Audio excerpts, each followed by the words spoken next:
All right, here we are, the go-home show for Saturday night's main event.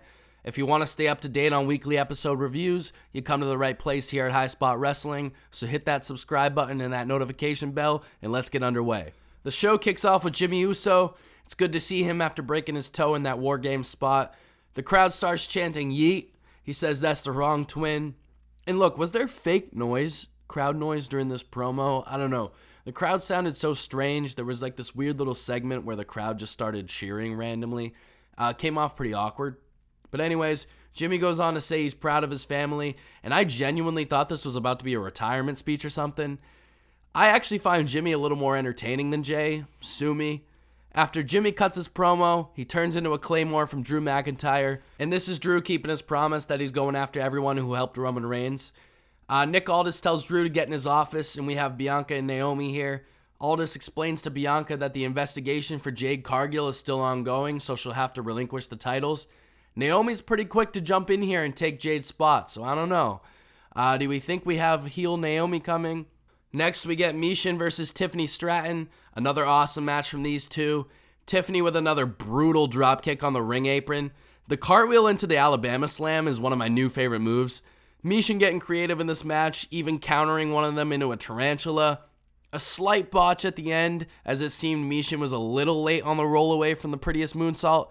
It didn't look too bad though. Tiffany sold her, hitting Michin's legs. Michin then capitalizes off of it and wins this one. I love this choice. I was a little nervous they were going to go with Tiffy to add more star power to Saturday night's main event, but this is definitely the right choice here, as Michin and Chelsea Green are my two favorites to win this. Tiffany doesn't need the United States Championship right now when she has the briefcase. We then get a DIY vignette talking about their heel turn last week. Cool little video here. I like them as heels, and I can't wait to see them battle the Motor City Machine Guns again. We then hear from our OTC talking about how he lost it all. Most importantly, his Ulafala.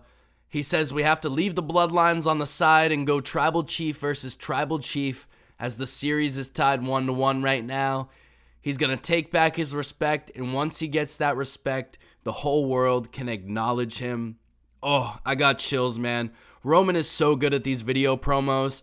This is a match we all knew was coming, and they are stacking this Raw to the point where I'm almost more excited about this than WrestleMania or the Rumble. I have a feeling this is where we see The Rock come back into play, and maybe we finish the episode with The Rock standing over Roman, declaring himself the real Tribal Chief. I don't know. There's so much to speculate here, so we'll save it for another video. Not really sure what the big deal about Braun Strowman being the mystery opponent for Carmelo Hayes was. This could have just been announced beforehand. Kind of a disappointment here.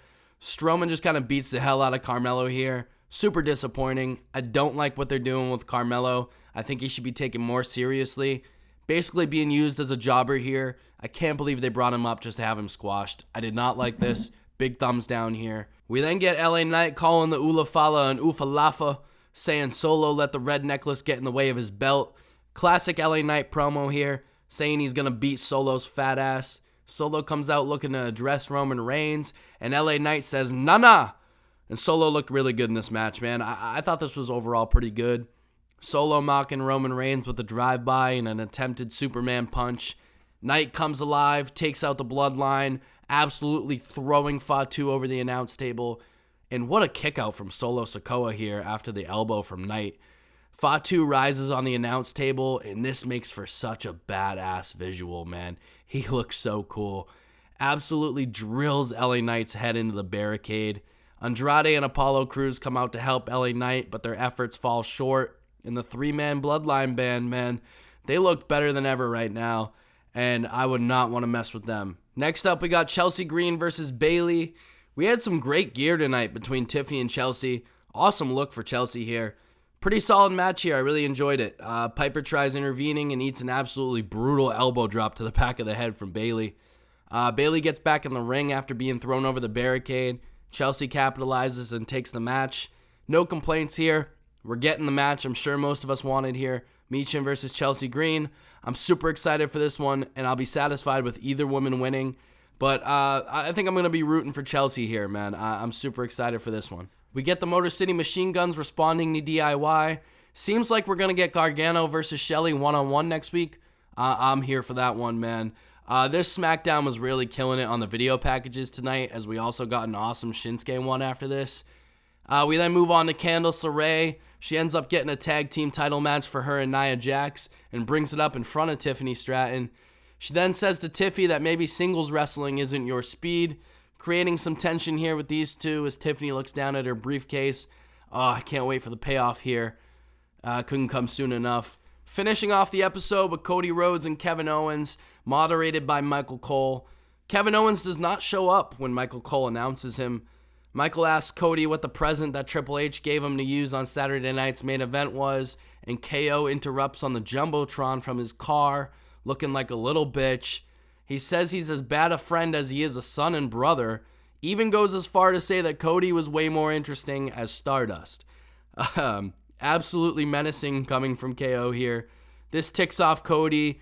He goes backstage to find Owens, basically falling into a trap. Owens starts to beat the hell out of Cody, bringing him back out into the arena. Kevin Owens rocking a Stardust tank top. This is just pure evil from KO. I love it. These two just go at it, and I cannot wait for this match on Sunday. I still think they should add a stipulation. Even just a no DQ would be great. The episode ends with KO smoking Cody across the skull with the belt, throwing it down on him. A great way to close off a pretty solid Friday night here. Overall, I'm going to give this episode a 7.8 out of 10. I thought it was really well done. It had some great promos leading up to Saturday night's main event perfectly. They made all the right decisions with the women's tournament. I don't agree with Mello losing a squash match, but other than that, I don't have many gripes. So yeah, we'll see you next time here at High Spot Wrestling.